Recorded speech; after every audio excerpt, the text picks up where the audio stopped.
আসসালামু আলাইকুম রহমতুল্লাহ। সময় ৮টার উপরে,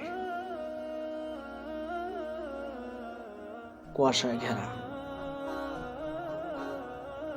রৌদ্রের কোনো আভাস নেই, আকাশটা মেঘাচ্ছন্ন। এদিকে শীতের সবজি কেনাবেচা হচ্ছে।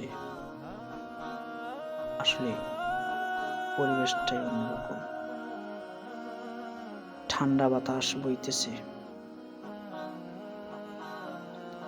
সব মিলিয়ে পরিবেশটাই অন্যরকম, খুব সুন্দর, মনোমুগ্ধকর।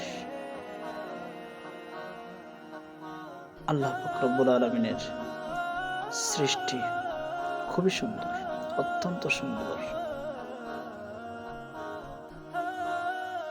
সবুজে ঘেরা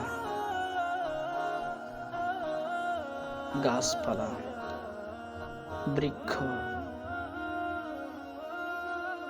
এদিকে পাখির ডাক, সব মিলিয়ে খুবই সুন্দর, মাশাআল্লাহ।